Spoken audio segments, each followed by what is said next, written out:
Welcome to Annie's 2 Minutes of Hate, where I am just another YouTuber telling you about how your culture, heritage, and childhood is under assault by some vague political force or corporation. And what despicable force am I talking about today in a way intended to enrage you, but also make you feel helpless and impotent as I pretend to care about your perspective, but in reality I'm just exploiting your emotions for that lovely AdSense revenue, and if I get really popular enough, by peddling garbage supplements. Why Amazon, of course. For their inhumane labor practices? No. For their system of enabling the global slave trade? Of course not. Addressing systemic injustice would help both the vast numbers of liberal and conservative poor, and upset the stranglehold of power held by the wealthy elite. No. Today, we're going to talk about the supreme injustice of Amazon's new series, The Lord of the Rings: The Rings of Power. As we all know, J.R.R. Tolkien painstakingly crafted as near to a perfect world as possible, and no changes outside of that world that he intended are acceptable. Obviously, this is just another attempt by a company to insert woke politics into a cherished Anglo-European institution. Can you believe the gall of these people? Black dwarves with no beards?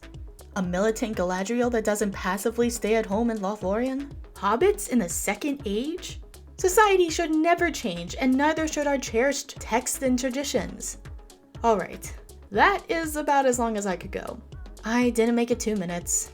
My apologies to Orwell. Seriously though, let's talk about Tolkien, The Hobbit, and how almost no one speaking out about the subject seems to know what the fuck they're talking about. But Annie, you just review video games. You don't know what the fuck you're talking about either. Fair, but at least I'm gonna have citations. Let's start with what we all can agree on. According to the recent Vanity Fair article, Amazon have the right solely to the Fellowship of the Ring, the Two Towers, the Return of the King, the Appendices, and The Hobbit. Payne says, and that's it. We do not have the rights to the Silmarillion, Unfinished Tales, the History of Middle-earth, or any of those other books. And the Silmarillion, Unfinished Tales, the History of Middle-earth, and everything else published after Tolkien's death in 1973 were not written by Tolkien. Well, except for Bilbo's last song, which was a gift written by Tolkien for their secretary Joy Hill in 1966. That year is actually important, and I'll talk more about that later in the video. How much of these later works are purely J.R.R. Tolkien is unknown. Tolkien's son Christopher inherited the majority of Tolkien's notes, and was given permission to publish or destroy them as Christopher saw fit. Here's a point where things get murky. The first of these published works is the Silmarillion, and both Christopher and a 20-year-old guy, Gavril Kay, edited and added to the extant material. How much? We'll probably never know. Christopher has claimed different things at different times. But this quote from a 2012 interview by Le Monde sums it up when asked about how much was actually original work. But I had his voice in my ear. Now at this point, some of the most ardent fans of Middle-earth may be foaming at the mouth about how I'm mischaracterizing the situation, and that what became the Silmarillion was Tolkien's life work, and how dare I deny that. I'm not. My position is that Middle-earth was an ever-evolving creation that spanned the course of more than 40 years. There was never a complete or final version.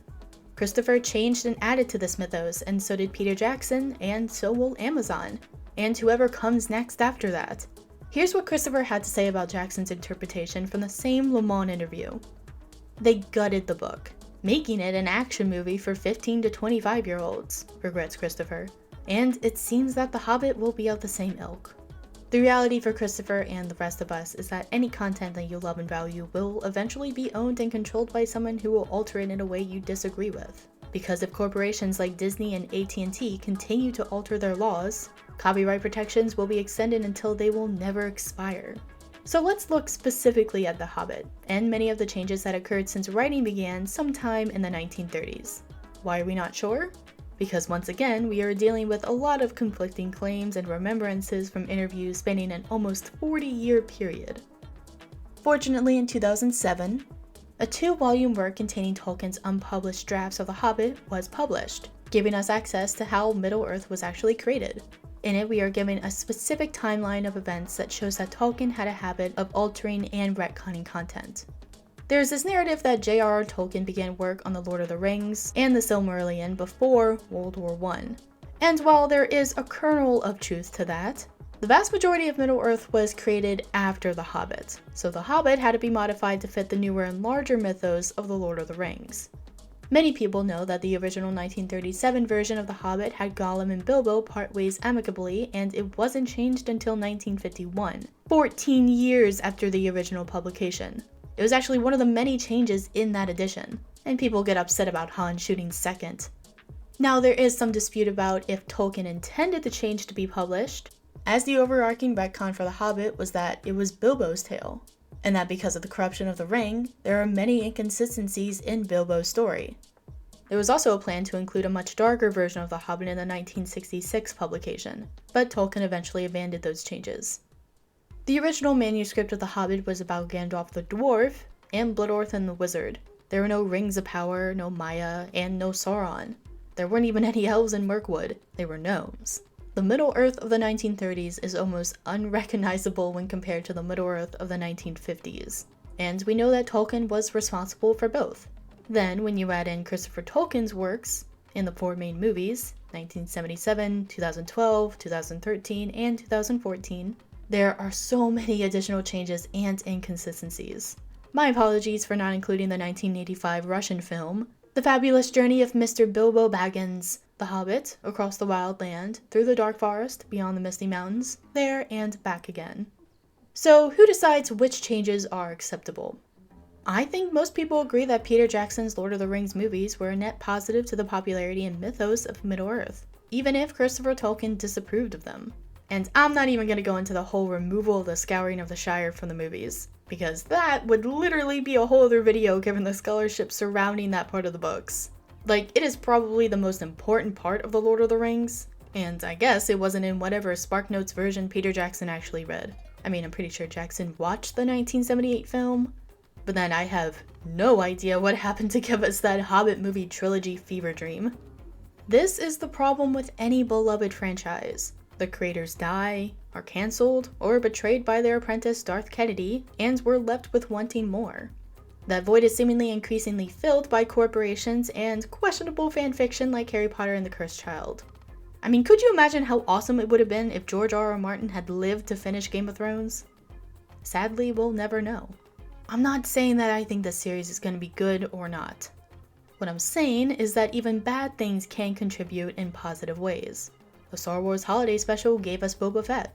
In the same way, the Hobbit movie trilogy gave us arguably the best rendition of Far Over the Misty Mountains Cold we've seen yet.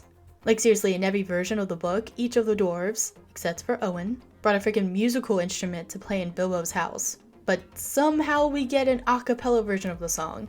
That seems like a bigger plot inconsistency than the pigmentation and facial hair of a female dwarf. So if we can expect all these various forms of mythos to change with time and newer iterations, what changes are we more likely to see? Historically, the biggest changes that tend to emerge are cultural and ethnic adaptations. Like how the 2002 movie The Ring is a mostly Anglo-American adaptation of the 1999 South Korean film, which was itself adapted from the 1998 Japanese film and the 1991 Japanese novel Ringu. Ethnicity, gender, and even facial hair were all changed in one way or another. Why is doing the same with Tolkien somehow any different? Is it because it's an older story or more expansive mythos? When I was younger, I loved reading all the various forms of Cinderella throughout the world. From the Chinese Ye Xian to the modern Cinder. Yeah, even the 1998 film Ever After. The world is a fuller and richer place when we're allowed to experience and explore it with as much variation as we want. Don't let anyone on the left or the right keep you from enjoying something just because they complain about cultural genocide or cultural appropriation. So, is this really about gender? Is this really about race? I mean, I understand that most modern fabricated outrage or shilling is about evoking an emotional response to get you to click on the link or read the article or watch the video.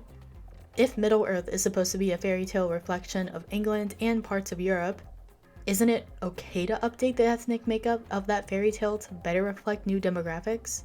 I mean, I understand that women didn't fight in combat as much as the men in World War I, but women now serve in combat roles in England, and historically, women fought nearly as much as the men. I mean, we all know that Tolkien must have known about Boudica, but all we got was Éowyn. Don't get me wrong, I love the character. but Eowyn is basically the Lando Calrissian of the Lord of the Rings. That is where we currently are. Amazon is going to release this series, and there will be great parts like Boba Fett, and not so great parts like ridiculous love triangles. Hopefully the good will outweigh the bad, and we'll have a new chapter in the ever-expanding mythos of Middle-earth. I mean, I'm not optimistic, but I am hopeful. It does seem like the more aggressively a company tries to embrace diversity, the more likely these people in charge are just another Jim Cunningham from Donnie Darko. Culture is fluid and always evolving. That can be scary or unsettling, but the longer we live and the more interconnected our species becomes, the faster those changes will occur. Regardless of how The Lord of the Rings of Power the musical the series turns out, Middle-earth will still be an awesome place, and the only way someone can ever take that from you is if you allow them to change how you feel inside. Until next time, no shaming, just fangirling. Thanks to all this month's supporters on Patreon. I wouldn't have been able to do this without you.